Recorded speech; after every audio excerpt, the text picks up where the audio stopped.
Bon, Edo, on sait que vous avez la meilleure attaque de France, mais ce soir, c'est essentiellement la rigueur défensive qui a payé, non? Ouais, ben c'est exactement ça qu'on parle beaucoup depuis quelques semaines parce on aime ça jouer avec le palais, mais un peu moins à ça. Puis faut qu'on plus qu'on veut s'améliorer beaucoup avant qu'on commence le playoff. Donc c'est quelque chose on montre beaucoup les vidéos, on regarde beaucoup les façons que nous on joue moins que les autres équipes. Puis aujourd'hui on voulait avoir un match complet. Côté là, oui, offensivement, je pense qu'on a créé un peu moins de chances à marquer. Gap, ils défendaient bien, ils ont bloqué beaucoup de shoots. Le gardien a fait le boulot, mais à la fin, c'est important comment nous on a fait cette match. Puis spécialement les dernières 20 minutes, on a vraiment bien maîtrisé le palais, puis on n'a pas donné grand-chose à Gap. Ben, on a déjà le Coupe de France dimanche. On va voir l'état des joueurs, est-ce qu'on repose quelqu'un ou pas, mais c'est vraiment là. On va se préparer déjà pour qu'est-ce qui s'en vient fin de semaine, puis après préparer tranquillement le playoff. Un mot sur cette équipe de Gap, elle n'est pas facile à prévoir parce qu'elle joue assez différemment d'un soir sur l'autre. Là, ce soir, ils ont fait un gros effort. Faut pouvoir s'adapter malgré tout sur la glace par rapport. Ben, écoute, on savait que l'effort est toujours là. Hein. Ils font beaucoup de sacrifices, ils défendent bien sur qui. Parce qu'il leur manque début de match, ils ont eu quelques grosses occasions. Ouais. C'est notre gardien qui nous gardait dans le match, mais c'est comme ça. Je pense que c'est une équipe qui peut, s'il joue bien défensivement puis joue bien en équipe, je pense qu'il peut aller chercher les matchs. Donc je m'inquiète pas avec le travail qu'ils font. Donc écoute, c'est un gros fin de saison pour eux aussi. Je leur souhaite que le meilleur puis qu'ils font le boulot jusqu'à la fin. Ouais, c'est sûr. C'est un boulot qui était fait depuis toute l'année. Hein. Ça montre qu'on était constant. Les gars ils ont fait le boulot. C'est juste un petit trophée pour l'équipe de dire qu'on finit premier. Après, il y a le plus gros travail qui reste devant nous. Mais c'est bien qu'on l'a fait un peu avant les playoffs. Comme ça, il y a moins de pression sur l'équipe et on peut bien gérer les joueurs. On a toujours quelques petites blessures, donc ça va être important qu'on gère bien l'équipe, que tout le monde soit prêt pour début de playoff. Luciano, ça patinait vite ce soir, mais en face aussi, et en face c'est plus gros et il est plus fort, non? Ben alors d'aujourd'hui, c'est la meilleure équipe en France et on a vu, c'est beaucoup de gabarit, mais aussi très technique, très posé. Voilà, on a fait un super match. On a eu un premier tiers compliqué où on a 6 tirs contre 17, même si sur les 6 tirs, les 2 meilleures occasions du premier tiers ont été la fois où Luciani s'est retrouvé seul au gardien, une autre fois où Rafford prend un tir et Colombin, je pensais que c'était dedans. Donc les 2 meilleures occasions, on la met pas dedans. Derrière, il marque un but. Et puis le deuxième tiers a été excellent, ça a été notre meilleur tiers. Mais on a tenu tête.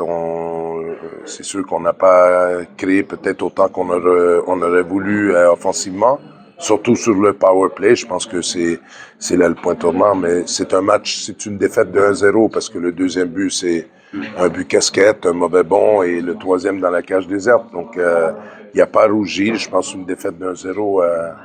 Il y a suffisamment de choses sur lesquelles on va pouvoir construire pour la suite.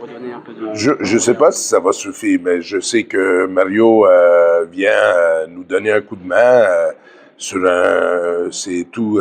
Vous savez, je vais peut-être prendre l'occasion d'en parler parce que il y a des gens qui pensent que la subvention du maire, elle va pour ma venue et pour tous les joueurs que j'ai amenés, mais c'est tous des investissements minimes, c'est tous des gros coups qu'on a fait.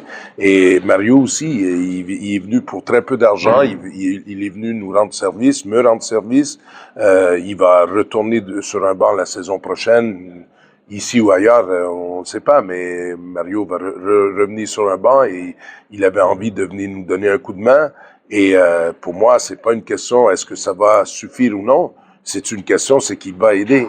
Je veux dire, aujourd'hui, Speed et Mika, ils sont ravis de travailler avec lui parce que c'est quelqu'un qui a une énorme expérience et je pense que les playdowns sont presque plus difficiles à jouer qu'une finale de Magnus parce que quand on joue une finale de Magnus, on a envie de gagner. Quand on joue les playdowns, on joue avec la peur de perdre. Et c'est dans les playdowns qu'on a vraiment besoin de quelqu'un de costaud, quelqu'un d'expérience, quelqu'un qui va être une tour pour les joueurs, quelqu'un qui va pas plier, qui va pas casser quoi. Aujourd'hui, Mario, il a eu un discours très positif envers les gars. Moi, je pense qu'il va sortir le mieux. Moi, je pars cette fois ici très tranquille parce que je sais qu'il va sortir le mieux de notre groupe. Est-ce que ça va suffire pour un maintien? Ça, je ne sais pas. Je n'ai pas de boule de cristal. Pour moi, l'important, c'est pas ça. Pour moi, l'important, c'est de sortir le meilleur de ce qu'on a et c'est pour ça qu'on l'a amené. Ben déjà Mario, il est comme beaucoup de bons entraîneurs, il est beaucoup sur les détails. Donc il a très bien organisé l'équipe. Moi, je pense que c'est quelqu'un qui est très intelligent, qui tactiquement il est fort, il est bon sur les détails. On a vu que notre équipe, elle a été organisée en tout temps. Kuntonin, c'est un autre exemple d'un gamin qui vient sur un investissement minime et qui va nous donner un coup de main. Aujourd'hui, je veux dire, on fait notre possible. Je veux dire, on amène Justin Malin. C'est le seul joueur dans l'équipe qui est à 1 point par match. Il se blesse, puis il sort pour 6 à 8 semaines. On espère que un petit miracle, il va passer à une radio la semaine prochaine.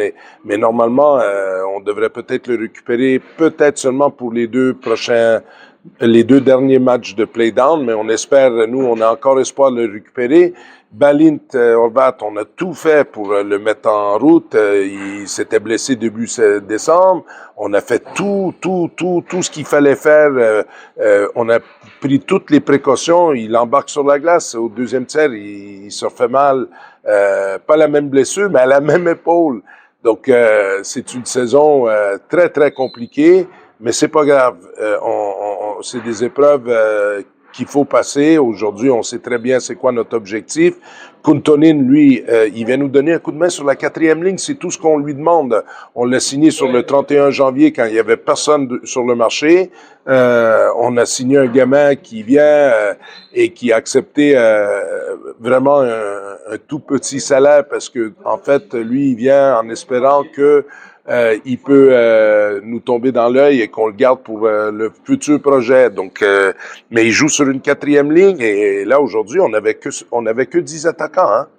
Parce que sur la 4e ligne il y avait un défenseur Léo Fort et si t'as pas Kuntonin et t'as pas le défenseur, ben tu joues à 3 lignes contre une équipe comme ça. Tu te rends pas à la fin du 3e tiers avec seulement un déficit d'un but. Donc, si Kuntonin peut nous donner, moi, c'est un gamin qui a pratiquement pas joué en 2 ans. S'il est capable de nous donner ça, et l'espoir, c'est que si c'est son premier match, c'est qu'on pense qu'il va progresser. Donc, s'il peut nous donner ça et un peu plus, et c'est un centre naturel, s'il peut être notre centre de 4e ligne, en attendant qu'on récupère Balint et Justin et Didou, ben on aura peut-être suffisamment d'armes et pour faire fonctionner notre power play un peu mieux et pour créer un peu plus d'offensive.